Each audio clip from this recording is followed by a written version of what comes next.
This is the day we step up, at long last, to one of the world's biggest problems, the pollution that is causing climate change. We have seen a change, both nationally and internationally, in terms of how people view Alberta as an energy producer, as well as a genuine contributor to the fight against climate change. People now see us as a genuine leader.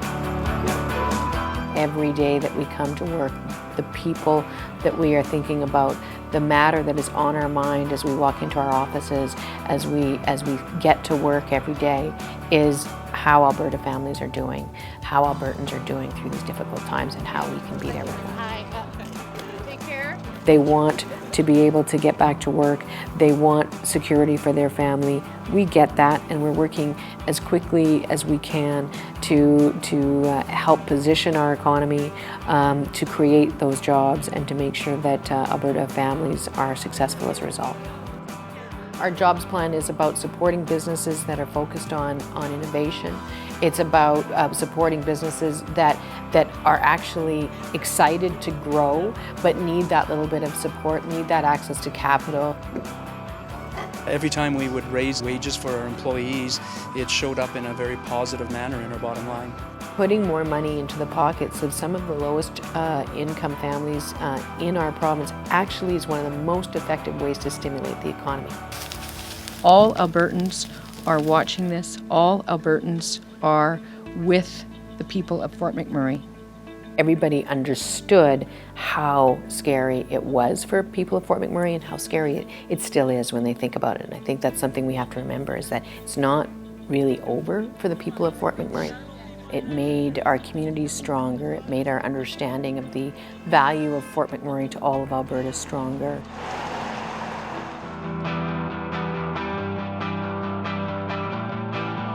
As a parent, I want to know that my kids are going into those classrooms and that there's enough teachers that they get the attention they need when they need it. We are working very, very hard on their behalf. Everything that we do, every decision that we make, is because we believe it will make Alberta better and make their experience of Alberta better now and in the future. We must develop the ability to strategically engage in an international market. That's what the fight for these pipelines is all about. And that ability will, in fact, drive the growth of the national economy, not just Alberta's. Getting a pipeline to Tidewater is going to significantly increase the economic benefits enjoyed not just by Albertans, but by all Canadians. What I'm seeing all across this province is that people remain optimistic. They continue to roll up their sleeves. They continue to think of ways in which they can make their community better. And it's that attitude that's going to bring us through this, and that's going to ensure that Alberta leads the country once again.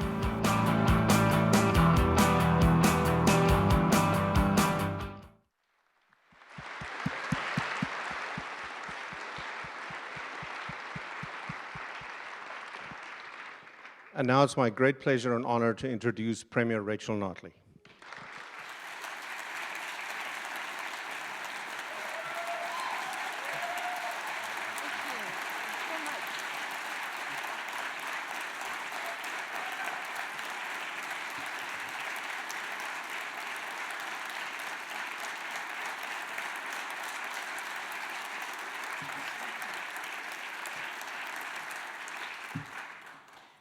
Thank you so much, Johan, for that warm welcome, and thank you for hosting us in this beautiful space. I'm so pleased to be here today as we gather on traditional Treaty 7 land, and I'm so pleased that so many of you could be here. Before I speak about the bright and challenging future of our province, I must begin by speaking about the sadness that I think we all feel on the tragic passing of former Premier Jim Prentice. As I've said before, my family knows the pain, the Prentice family, and the families of the other crash victims, what they're going through right now. As I said on Friday, words are not really adequate to describe that kind of loss. But there are words to remember the many, many contributions that Jim Prentice made to Alberta and to Canada. Online, through social media, and in print, people everywhere are sharing those words in a heartfelt outpouring of grief and remembrance.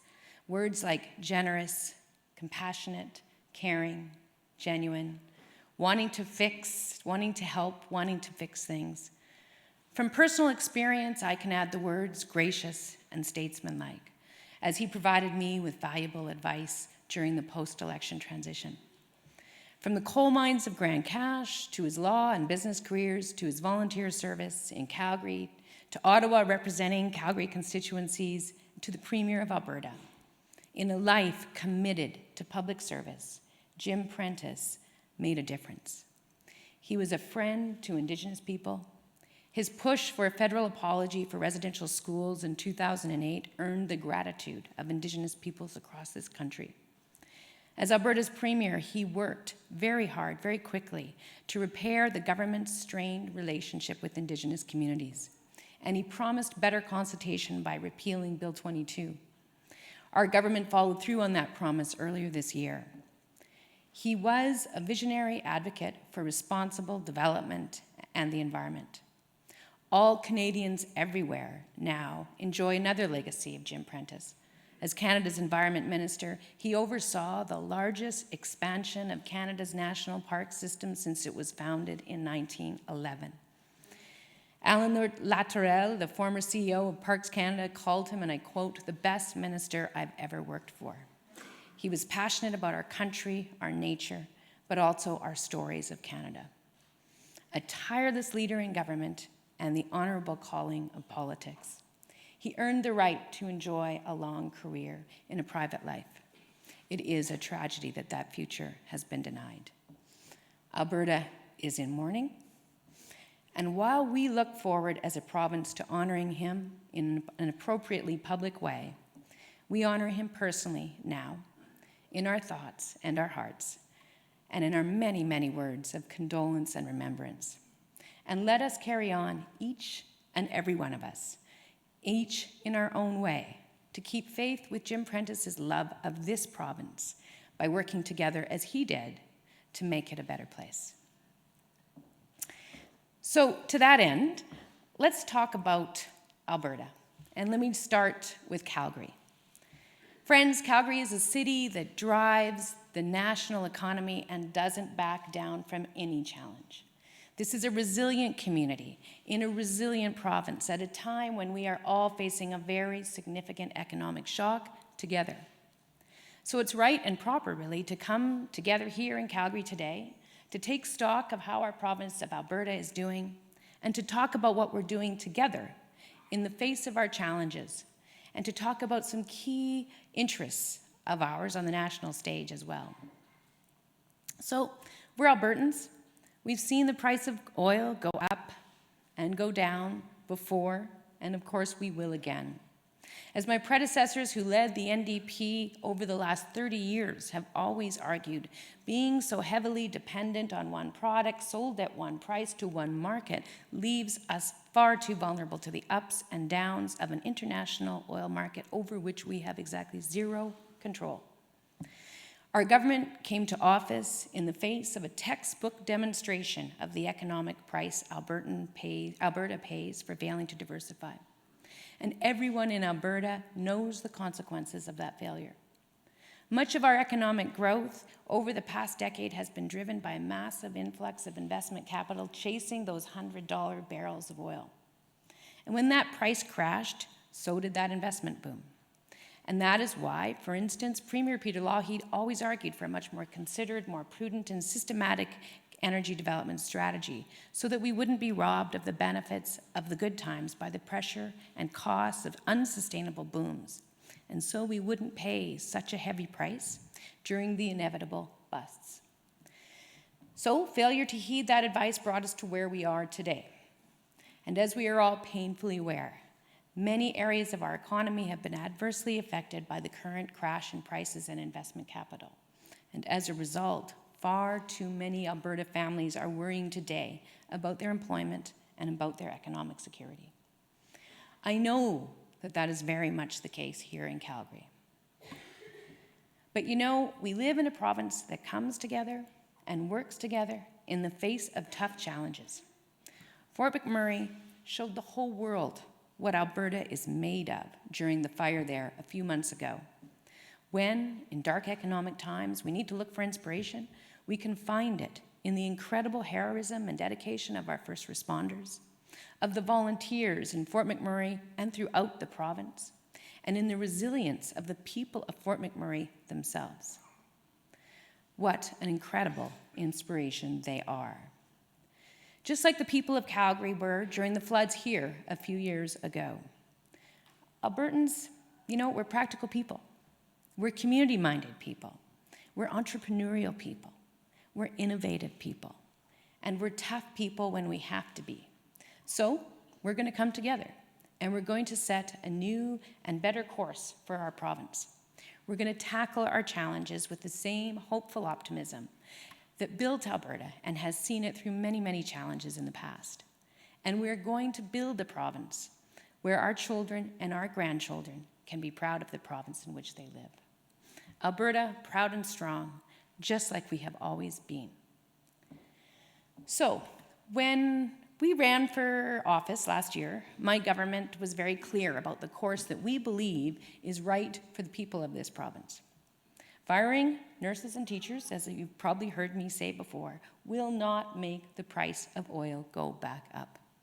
We reject this obsessive idea, advanced often by our colleagues on the opposition benches in the legislature, that in tough times we need to make Alberta's situation worse through a knee-jerk cutback to public services. This idea that we should deal with the international price of oil by imposing deep cutbacks to our healthcare and our children's education. Those days are over in Alberta.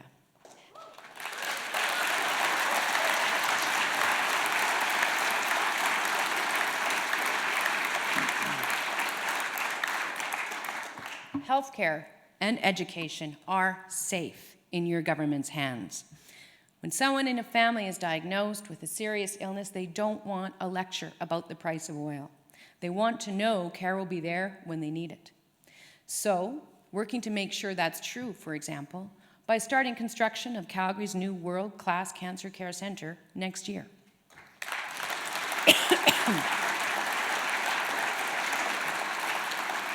Finally, and at long last, that is going to be started.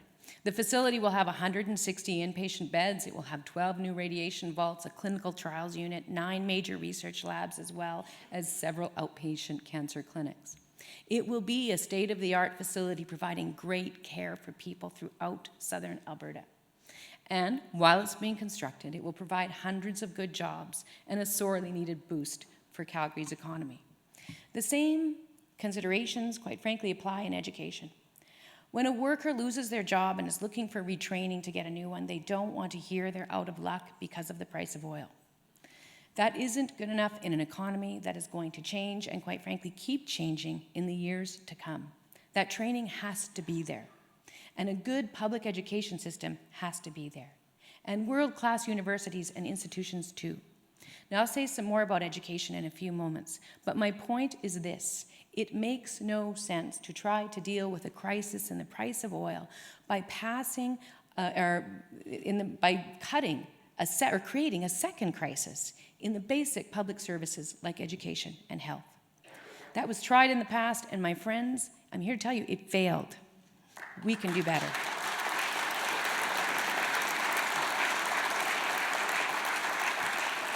Now, there are those who want to go back to those days, but the people of Alberta don't, and this government won't.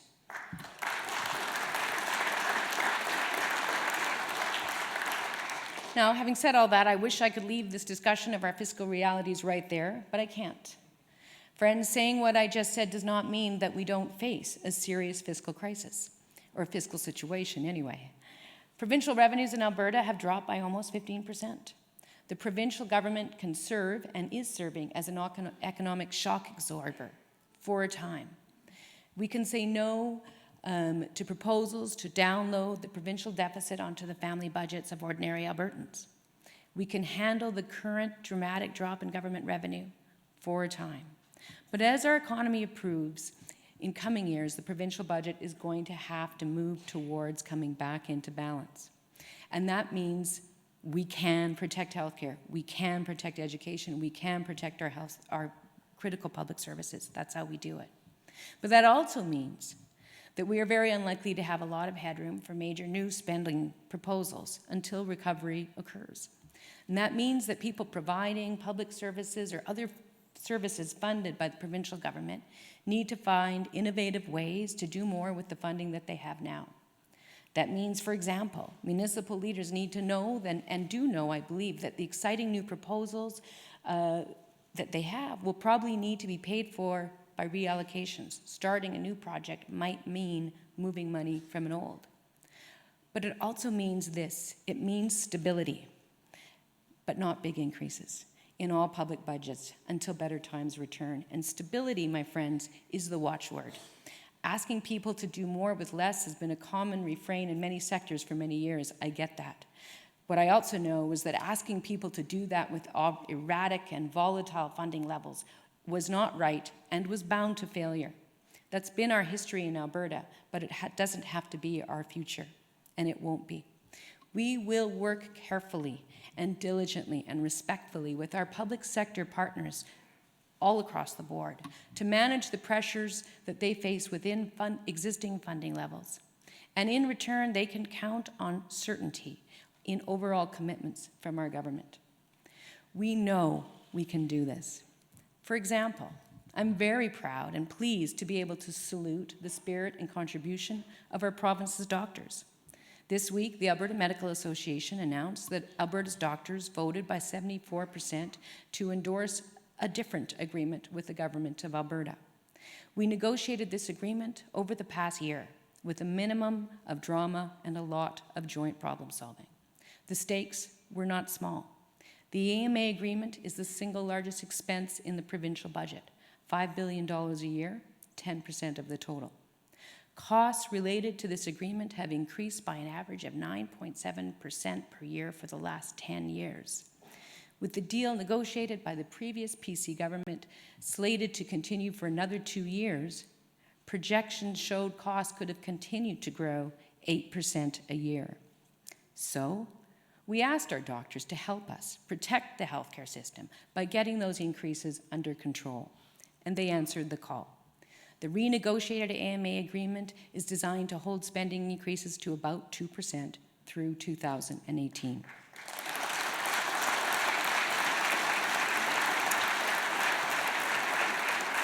And I want to sincerely thank AMA past President Carl Noor and his successor, Dr. Padraig Carr, and the whole team at the AMA for the public spirit that Alberta's doctors have demonstrated in coming to this agreement. That's why, that example is exactly why I know we can do this. We can continue to bring quality public services to the people of Alberta while being careful and responsible with our public finances. And as we do this work, we remain very focused on our critical objective, jobs and economic diversification that will help all of us emerge from this downturn stronger than ever. So, friends, we're not going to diversify our economy on that topic, and we're not going to make it more resilient overnight. But if we want to get there, we have to get a start, even in these difficult times. So every Albertan will have a role to play in building that more diversified and resilient economy, an economy whose benefits should and must be much more widely and fairly shared. We will get there by diversifying our energy markets. We will get there by moving up the value chain in our energy economy. We will get there by diversifying the type of energy we produce. And just as importantly, we will get there by building new opportunities and new jobs in different sectors like agri-food, like tourism, like technology, like manufacturing, and of course, within the creative industries. The provincial government can't do it all, but we can do our share and we can play our part. And that's what Alberta's jobs plan is all about. So as you've probably heard before, but I always like to remind people, on the advice of former Bank of Canada Governor David Dodge, we have commenced now the work of our significant new investment in Alberta's infrastructure, a $34 billion investment over 5 years. This program isn't just about creating jobs, although it is creating tens of thousands of good mortgage-paying jobs directly and indirectly. This program is about building the infrastructure we need to support a stronger, more diversified, modern economy. It's about making sure we have the schools, the hospitals, the roads, the housing, the water, and the power that we need for an increasingly diversified economy, the one that we want. Our jobs plan is also premised on the strategy of partnering with the entrepreneurs and the companies who will directly drive our diversification. For instance, we want to move up the value chain in energy economy, and so we are taking decisive action to help make that happen. As a first step, we've introduced a $500 million program to promote value-added production in Alberta's petrochemical sector. We're looking at a number of interesting opportunities to invest this money, and we'll have more to say about results in the months to come. We've increased Alberta Treasury Branch's borrowing limits by $1.5 billion with a clear direction to support small and medium-sized businesses throughout Alberta. ATB is doing a good job at what it does well, supporting jobs and growth in the province for our people. In part as a result of the advice of the Calgary Chamber of Commerce, we introduced 2 important new tax credits to help entrepreneurs get access to capital. And the legislation supporting these measures will be introduced this fall. The Alberta Innovates voucher program for small and medium-sized businesses has helped create hundreds of jobs, 250 new prototypes, and 140 new patents. This forward-thinking program has helped technology companies like Nanalysis Corp, RenoWorks, and Oral 4D Systems grow and prosper right here in Alberta. Through $75 million in government support, the Alberta Enterprise Corporation supported investment of $310 million in 30 Alberta tech companies, resulting in approximately 1,500 good-paying jobs. And of course, and in support of our small business across Alberta, we cut the provincial small business tax by 1/3. So I believe that Alberta's jobs plan is going to get results. Like the Southwest Calgary Ring Road, which will support 8,500 person-years of employment over 5 years. Like the STEP program, which helped employ 2,700 people this summer in nonprofit organizations, libraries, small businesses, and Indigenous communities. Like the $80 million Gates QE2 interchange project in Red Deer, which will support 300 jobs. And like the $248 million University of Lethbridge Destination Project, which will support almost 2,000 person-years of employment. And like Blush Lane Organics, a market that was able to open a 3rd location here in Calgary, thanks to that increased financing made available through ATB. So with some important help from this Budget 2016 initiative, ATB made more than $750 million in loans to small and mid-sized businesses just in the first quarter of this fiscal year alone. Hundreds of projects like these, big and small, over the next 5 years will make a difference and move us forward.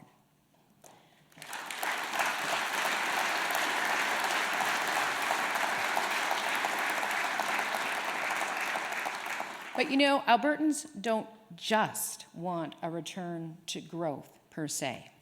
Albertans also want to make sure that the benefits of a return to growth are widely shared. Our friends on the other side of the legislature believe that if you give tax cuts to the rich and cut everyone else's public services, somehow everyone will benefit.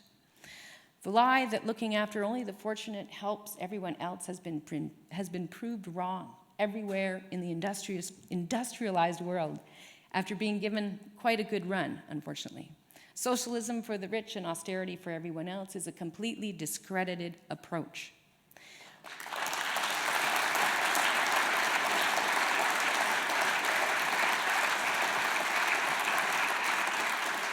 But there are those who keep proposing it because they don't have any new and better ideas.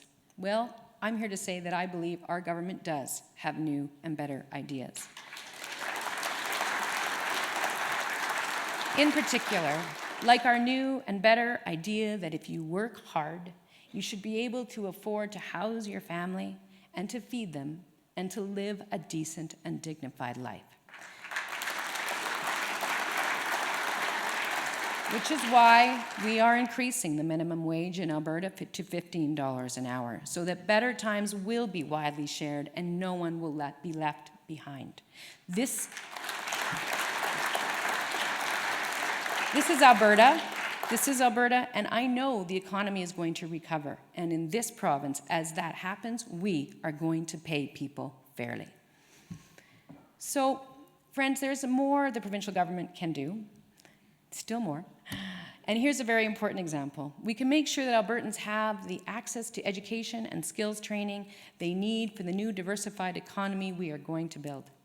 Making sure that Albertans have access to good public education is arguably the single most important investment the government of Alberta can make in the cause of building a better, more diversified, more value-added, and more resilient economy. We've been thinking about this very carefully. We proudly launched the Future Redley program, including the online curriculum survey, yesterday. And we'll have a lot to say in coming months about how the government, parents, educators, students, and stakeholders can work together to improve education and skills training in Alberta. This needs to be a very careful and respectful conversation. There are few things I take more seriously in my own family life than the education of my 2 children, and I believe all parents feel the same.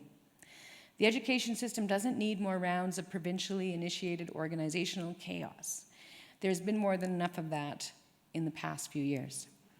However, what we do need is careful, focused attention on building on our strengths in the education system and doing a better job. We got down to work on this immediately after getting elected last spring. One of our first acts as government was to fully restore funding for K-12 education. And then we carried that forward into Budget 216 by fully funding enrollment growth.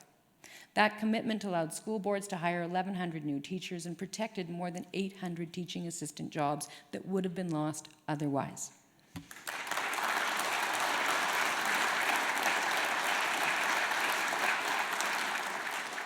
There's a lot more that needs to be done. So, for example, at a time of economic shock, we need to make sure Alberta is doing a world-class job of providing workforce training for people throughout their careers. We also need to be continuously improving the curriculum taught in our schools so that we know our children will be graduating into a very different economy with the skills and the knowledge that they need.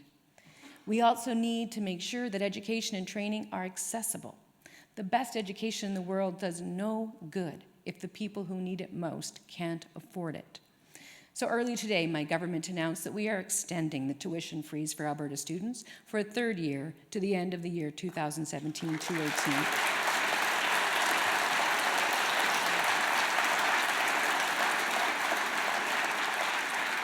This is a decision that impacts the future of Alberta because affordable education is the cornerstone of a healthy economy, and we all benefit from well-educated citizens contributing to our economy and, quite frankly, contributing and building our communities.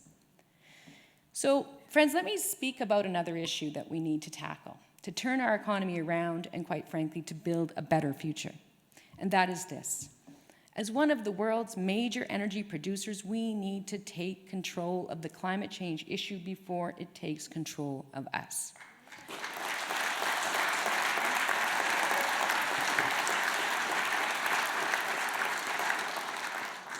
On very few files, was our province more poorly served than by elected officials from this province who claimed with a straight face that there was no need to act decisively or effectively on climate change.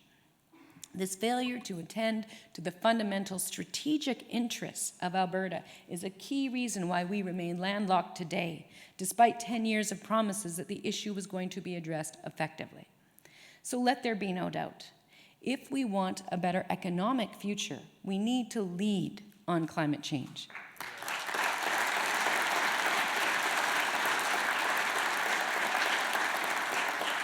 And by that I mean lead on climate change avoidance. And the government of Alberta knows that now. The people of Alberta know that now, and the leaders of Alberta's energy industry here in Calgary know that. And so leading on climate change is exactly what we are going to do. We're going to price carbon exactly as most credible economists, many of them conservative, argue will create the right incentives to reduce emissions at the least economic cost. We're going to make sure that low and middle income families in Alberta aren't hurt by a carbon price by providing them with a rebate. We are going to put a cap on emissions in the oil sands.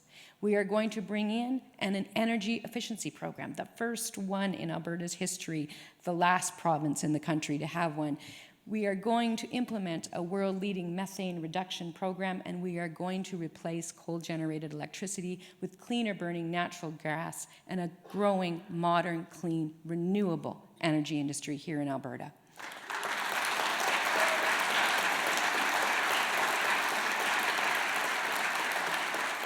In the process, we will also create thousands of new jobs and industries that are here in Alberta to stay, the modern, clean industries of the future. Renewing and modernizing our electricity system is an important part of Alberta's climate leadership plan. Today, we depend on burning coal for 60% of our power. Our province is, without question, the biggest coal pollution emitter in Canada, and that is going to end.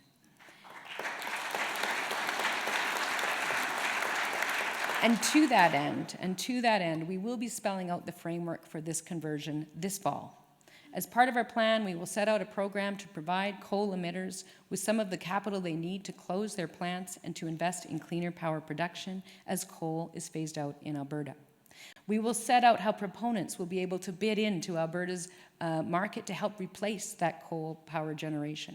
And we will set out more detail on how we will promote the construction of clean, renewable energy, wind, solar, thermal, and hydropower, efficiently, economically, and without undue subsidy.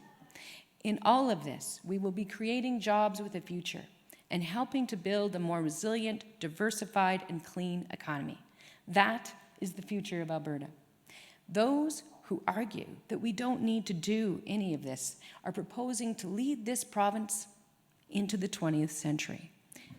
Instead, our government will help to lead Alberta and Canada into the 21st.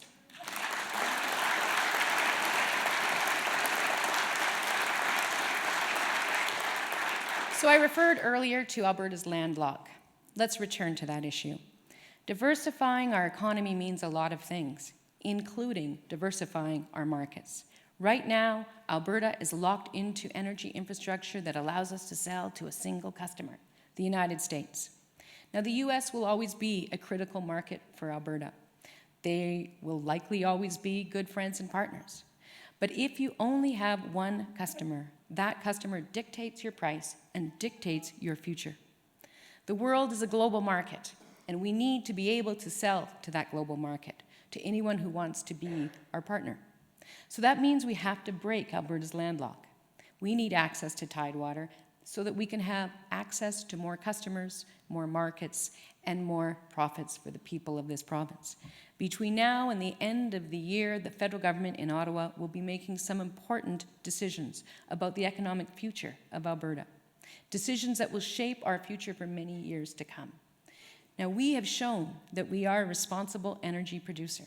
We are leading on climate change avoidance. Our climate leadership plan is potentially completely compatible with the federal framework proposed by Prime Minister Trudeau in a statement to Parliament earlier this month. But we are not going to be able to afford to take part in that federal initiative if we aren't allowed to get back on our feet economically. And among other things, that requires an end to Alberta's landlock. We need to end this so that we can stand on our own feet and make our full contribution to building a cleaner, fairer, and more prosperous Canada.